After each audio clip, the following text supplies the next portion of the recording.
All right, guys. So we will continue the same chapter, chapter number 12, soil erosion and conservation. तो हम लोग importance of soil कर चुके हैं, formation of soil भी कर चुके हैं, लेयर्स ऑफ सॉइल ये भी हो चुका है, कंपोजिशन ऑफ सॉइल ये भी हो चुका है. सॉइल इरोजन पढ़ते हैं, ठीक है. Let's start. देखो सॉइल इरोजन क्या है.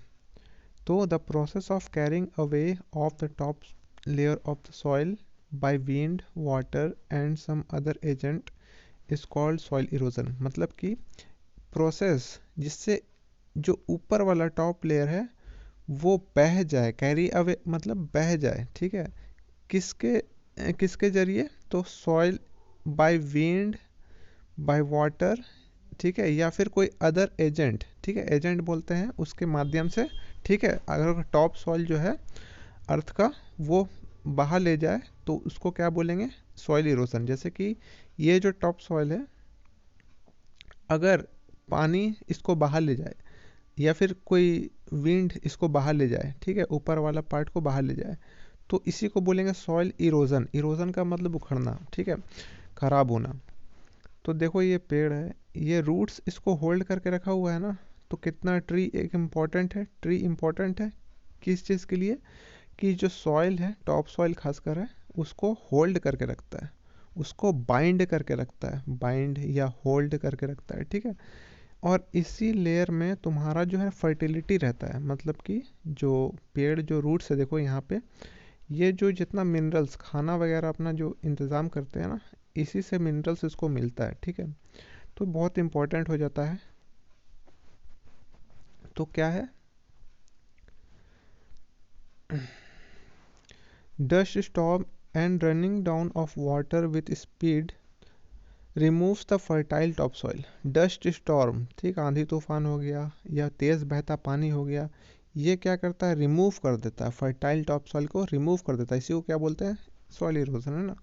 दिस मेक्स द लैंड बैरन. बैरन का मतलब बंजर, मतलब ख़राब कर देता है ज़मीन को. जहाँ पे कोई बैरन लैंड होता है ना, वहाँ पे कोई तरह का फसल नहीं उग पाएगा, कोई तरह का प्लांट नहीं उग पाएगा, ठीक है, एकदम बेकार का ज़मीन हो जाता है. और अनफिट हो जाता है कोई भी क्रॉप प्रोडक्शन के लिए. वहाँ पे कोई क्रॉप प्रोडक्शन, अनाज उगाना बहुत मुश्किल हो जाता है, ठीक है. Soil erosion occurs in areas where the top soil is not covered with plants as plant act as soil binders. Soil erosion ऐसे एरिया में होता है जहाँ पे वो जो टॉप सॉइल है वो कवर नहीं होता है प्लांट से. प्लांट वहाँ पे नहीं होंगे, या फिर प्लांट जो है ह्यूमन की वजह से काट दिए जाते हैं. फॉरेस्ट क्लियर होता है ना, जंगल साफ कर देते हैं, तो वो एरिया एक टाइम में ऐसा होता है कि ख़राब हो जाता है. क्यों ट्री इतना इंपॉर्टेंट है? क्योंकि सॉइल बाइंडर है, सॉइल को पकड़ के रखता है ट्री, ठीक है, और उसके रूट्स पकड़ के रखते हैं. तो ऑब्वियसली अगर कोई होल्ड करके रखोगे तो उसको कैसे रिमूव कर सकोगे? नहीं रिमूव कर सकोगे. This is because the roots of plants and trees bind the particles of top soil together, है ना, उसको होल्ड करके रखते हैं. Hence the wind and water are not able to carry it away easily. इसीलिए जो कितना भी हवा चल जाए या पानी बह जाए तो उसको बहा के नहीं ले जा सकते ऊपर वाले टॉप सॉइल को, समझे. Agents of soil erosion. कौन कौन सॉइल इरोजन के कारण बनते हैं? तो पहले वाटर, वाटर एजेंट है, ठीक है. सॉइल गेट्स वॉश्ड अवे, बह जाता है, बाय हेवी रेनफॉल, बहुत तेज़ बारिश होती है ना इस तरह से, तो सॉइल जो है ऊपर वाला लेयर भी बहा ले जाता है. Soil erosion because of water occurs mostly in hilly areas as the water flows down fast. देखो हिली एरियाज जो होता है वहाँ पे जो टॉप सॉइल है, हिली एरियाज मतलब एक हिल नहीं है, मतलब कुछ इस तरह से देखो इस तरह से स्लोप जैसा ज़मीन होगा. तो यहाँ पे क्या होगा ना, बारिश होगी तो बहुत तेज़ फ्लो करता है, ठीक है, बहुत तेज़ फ्लो करता है. इसके कारण क्या होता है, ये जो टॉप सॉइल है ये बहा ले जाता है अपने साथ में, ठीक है. तो ज़्यादातर हिली एरियाज में ये देखा जाता है. This water carrying the soil flows into the river. और क्या करता है, बहा के फिर नदियों में बहा लेके चल जाता है.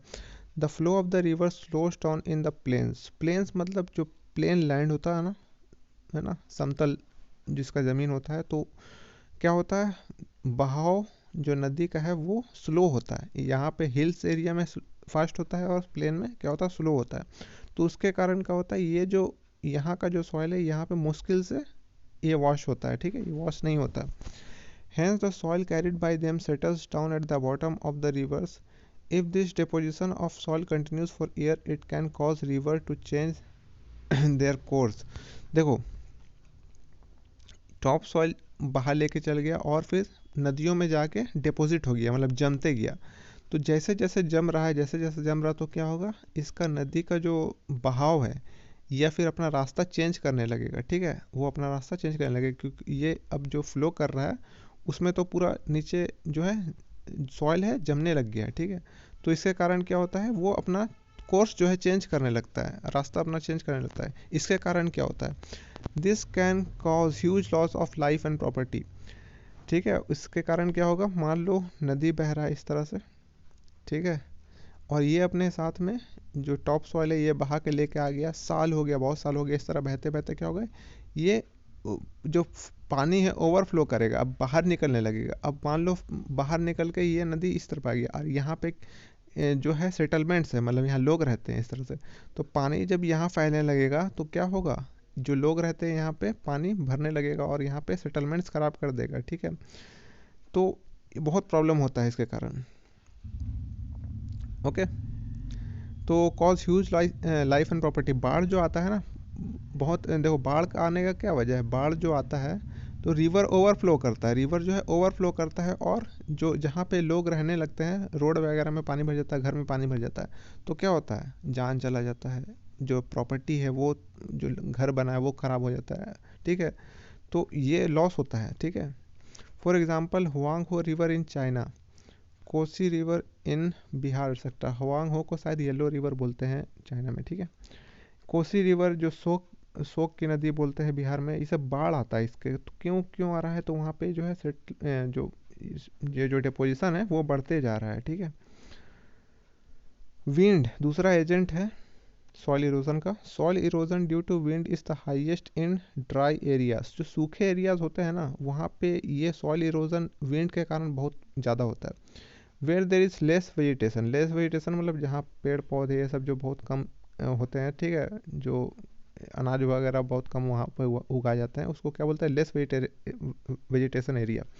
Strong winds blow away the top soil with it, जो स्ट्रॉन्ग विंड, जैसे यहाँ पे देखो बहुत तेज़ तूफान आ रहा है, तो ये क्या करता है, अपने साथ में टॉप सॉइल उखाड़ के लेके चल जाता है, वॉश करके ले जाता है।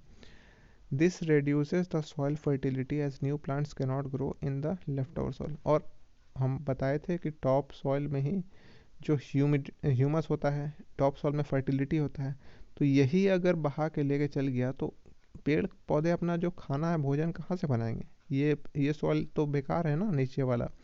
तो यही होता है कि वहाँ पे फिर पेड़ पौधे उग भी नहीं पाते हैं, ठीक है। और सबसे बड़ा आज का कारण है ये ह्यूमन एक्टिविटीज़, मतलब हम लोग का, इंसान का कारण क्या, इंसानों के कारण सॉइल इरोजन कैसे होता है। Many human activities are also responsible for soil erosion, हम लोग के कारण भी क्या होता है, सॉइल इरोजन के कारण हम लोग भी है, हम लोग का एक्टिविटीज़ है। As you know roots of plants and trees bind the soil, हम बता चुके हैं कि जो रूट्स होते हैं, तने होते हैं, सॉरी जो जड़ें होते हैं, ये होल्ड करके रखते हैं पकड़ के रखते हैं सॉइल को, and prevent it from blowing away और फ्लोइंग अवे, और इसके कारण क्या होता है, जो ऊपर टॉप सॉइल है उसको वॉश होने से बचा लेता है। Many people cut down trees as they need wood for various purposes, और जंगलों को साफ करते हैं लकड़ी का यूज़ करने के लिए, ठीक है, पेपर बनता है, फर्नीचर बनता है, तो अपना वेरियस पर्पस में काम लाने के लिए लकड़ियों को, तो वो जंगल साफ करते हैं, ठीक है।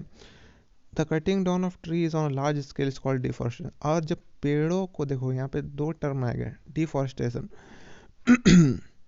एक होता है एफॉरेस्टेशन, एफॉरेस्टेशन का मतलब पेड़ों को लगाना, और डिफॉरेस्टेशन मतलब पेड़ों को काटना, ठीक है, ये टर्म याद रखना। तो जब बहुत लार्ज स्केल में पेड़ को काटा जाता है तो उसको क्या बोलते हैं, डिफॉरेस्टेशन, ठीक है। This leaves the land barren and open, और इसके कारण क्या होता है, जब पेड़ खत्म हो जाएंगे तो वो जो ज़मीन है वो क्या होगा, बंजर बन जाता है, वहाँ पे फिर कुछ उगा नहीं पाओगे, ठीक है और खुला हो जाता है। The wind and water can easily take away soil from this open land, और फिर जो खुला ज़मीन बैरन हो गया लैंड, उसको क्या कर सकते हैं, फिर हवा और पानी उसको बहा के लेके जा सकते हैं बहुत आराम से। फिर है ओवर ग्रेजिंग ये ह्यूमन एक्टिविटीज़ में भी आता है। बाइक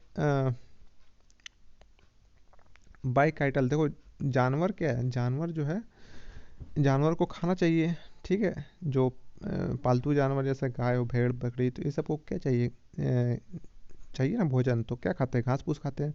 तो कैटल्स क्या करते हैं ना, overgrazing by cattle, overgrazing मतलब ज़्यादा खा लेते हैं, ज़्यादा खाना खा लेने से क्या होता है, ओवर ग्रेजिंग कहलाता है ये वर्ड। और ये क्या होता है, by cattle in is another human activity, ये दूसरा ह्यूमन एक्टिविटी ये है that leads to soil erosion. अब इंसान और जानवर में इसमें क्या ताल्लुकात है। When cattle graze in fields graze in fields year after year they pull out the roots of the plant. जब जानवर लार्ज स्केल में इस तरह से बहुत ज़्यादा जब पशु को चलाते हैं बहुत बड़े बड़े फील्ड में, तो क्या करते हैं, साल दर साल जब गुजर जाता है तो ये जो रूट्स जो कैच करके रखते हैं ना, बहुत सारे प्लांट्स पौधे भी होते हैं, तो उसमें से ये जानवर उखाड़ मतलब ऐसा खाते हैं कि उखड़ जाता है, ठीक है। और ये फिर ज़मीन क्या होता है, पूरा बंजर होने लगता है, लूज़ हो जाता है, सॉइल क्या होता है, लूज़ होने लगता है। तो ओवर ग्रेजिंग भी कारण है सॉइल इरोजन का। तो ये रूट्स उखड़ने लगते हैं, ये पुल कर देते हैं, this makes the soil loose कर देते हैं, which can be easily eroded by. और इसके कारण क्या होता है, जैसे ही रूट्स बाहर निकल गया प्लांट्स का, तो ये क्या हो गया, लूज हो गया सॉइल, और फिर विंड और वाटर की वजह से आराम से इसको बहा के ले जा सकते हैं। दस over grazing of cattle and animal should be avoided. इसी तरह से ओवर ग्रेजिंग ज़्यादा कराने का नहीं है, करने का नहीं है, ठीक है। एक्सेसिव प्लोइंग, प्लोइंग मतलब जोतना, ठीक है। जैसे कि फार्म में किसान लोग ये बैल के पीछे ये टूल्स रखते हैं, ठीक है, इस तरह से खोदते हैं, तो ये जो है ये भी खराब है। By farm land by human also loosens the soil and leads to soil erosion. देखो ये करना भी ज़रूरी है, ऐसा नहीं ये करना ज़रूरी नहीं है, पर क्या होता है, इरोजन का कारण ये भी है। ये क्यों करते हैं, सॉइल को लूज़ करने के लिए, इनका काम ही है कि ये जो है सॉइल को लूज़ करना। सॉइल लूज़ होगा तो क्या होगा, प्लांट्स अच्छे से अपना जो है खाना बना पाएंगे, अपने से जो मिनरल्स उसमें से अच्छे से ले पाएंगे, एयर जो है अच्छे मात्रा में इसमें सॉइल में जा सकेगा, ठीक है। तो वो करना ज़रूरी है, मगर ज़्यादा करने से, एक्सेसिव करने से क्या होता है, वो इरोजन का कारण बन जाता है, ठीक है। ये भी ध्यान रखना है। सॉइल ख़राब कर दिए, अब सॉइल को बचाना कैसे है, कंजर्व कैसे करना है, ठीक है।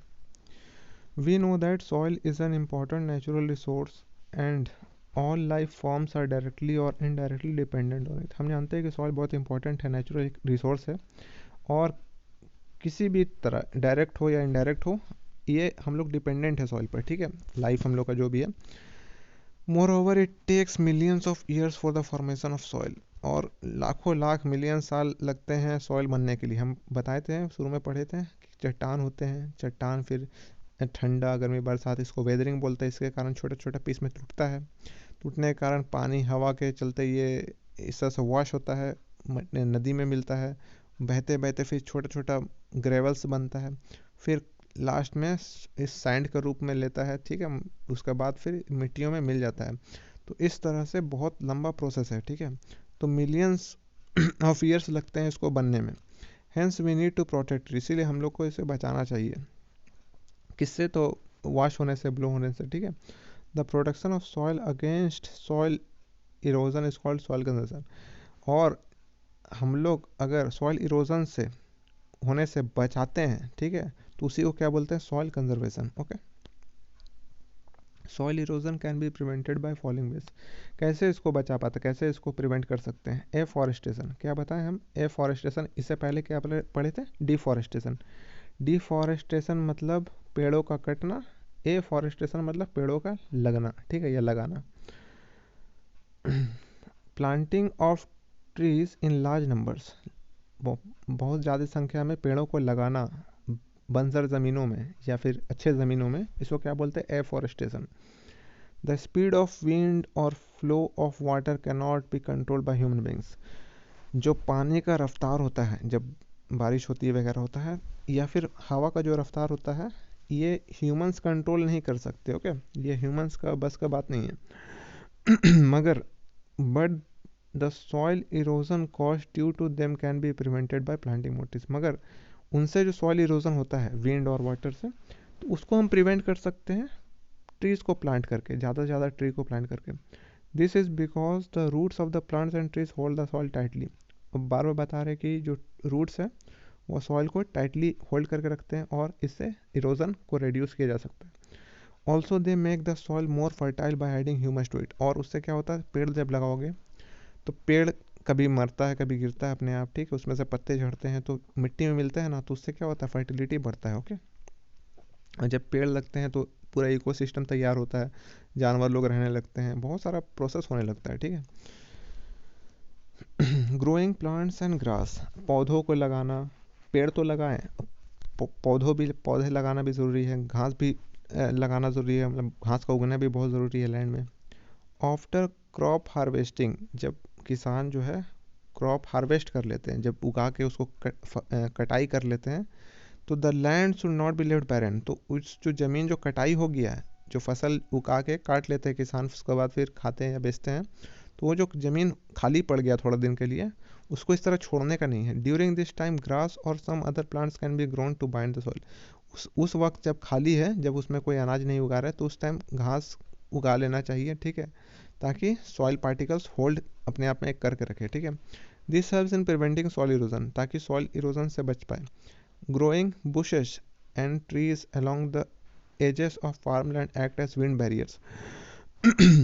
लैंड है, पीस ऑफ लैंड है, तो ये जो बॉर्डर होते हैं ना, एजेस होते हैं इसका, तो यहाँ पे अगर तुम कोई भी झाड़ वगैरह प्लांट, जैसे छोटा छोटा प्लांट्स लगा दिए, तो इससे क्या होगा, अगर हवा या तेज़ हवा चल रही है तो क्या होगा, ये प्रिवेंट करेगा, ये जो लैंड है इसको, सॉइल को वॉश होने से बचा लेगा, ठीक है। बैरियर, एक तरह से जो बैरियर होता है, ठीक है, रुकावट बन के खड़ा होगा ये सब छोटे छोटे पौधे, ठीक है। They reduce the speed of wind, जो हवा चली गई तेज़ तो ये रोक लेगा अपने आप में, दस रिड्यूसिंग सॉइल, तब इससे क्या होगा, सॉइल इरोजन रुक जाएगा। ओके, तो बहुत फ़ायदा है, ये करो, ठीक है। Terrace and step farming, terrace का मतलब क्या होता है, टेरेस तुम देख रहे हो ये सीढ़ी जैसा बना हुआ है, इसी को बोलते हैं terrace farming. The flow of rain water on hill slopes are very rapid. हम बताए थे कि अगर कोई ढलाव ज़मीन है, हिल वाला ज़मीन है, तो यहाँ पे बहुत तेज़ हो जाता है पानी का रफ्तार, ठीक है। इससे क्या होता है, ऊपर वाला सॉइल वो वॉश करके ले जाता है। तो यहाँ पे अगर कुछ उगाना है तो कैसे उगाएंगे, मान लो यहाँ पे कुछ तुम उगाए, ठीक है, क्रॉप्स उगाए, यहाँ पे तुम, एक सेकेंड, यहाँ पे कोई तुम क्रॉप्स उगा रहे हो, ठीक है, और अचानक से बहुत तेज़ बारिश हुआ, तो क्या होगा, ये पूरा स्पीड से आएगा और इसको भाग ले चल जाएगा। तो क्या टेक्निक है, टेक्निक क्या है, तो जो ये जो लैंड है इसको क्या करते हैं हम, इस तरह से इसको टेरेस की तरह शेप में लाते हैं, काट के इस तरह से, ठीक है। तो क्या होता है, पानी बरसा तो ये अपना स्पीड को, ये टेरेस जो है स्पीड को पूरा स्लो कर देता है, बहुत स्लो कर देता है, ठीक है। तो स्लो अगर हो गया तो जो तुम जो भी लगाए हो, ठीक है, जो भी अनाज लगाए हो, ठीक है, तो ये क्या होगा, ये बचा रह जाएगा, मतलब ये तबाह नहीं होगा, है ना, बर्बाद नहीं होगा। तो इसी को बोलते हैं terrace farming. It takes away a lot of topsoil. Along with it, hills are cut into steps by farmers to reduce the speed of flowing water. This is called terrace or step farming. Also, when water flows from one step to another, it deposits the soil, and the next step, the soil erosion control. तो ये important है, इसको देख लेना, ठीक है। ये होता है तुम्हारा step farming. Constructing dams and embankments, dams बनाना, ठीक है, और एम्बैंकमेंट्स बनाना। एम्बैंकमेंट्स बोल सकते हैं तुम्हारा ये जो है इस तरह से, जैसे ये बह रहा है, ठीक है, तो इसको पानी को इधर नहीं जाए, इधर इधर नहीं फ्लो करे, तो एम्बैंकमेंट बनता है, एक दीवार टाइप का, चबूतरा टाइप का बनता है, तो इसको बोलते हैं एम्बैंकमेंट्स, ठीक है। तो strong walls of rocks and stones on the banks of river are called embankments.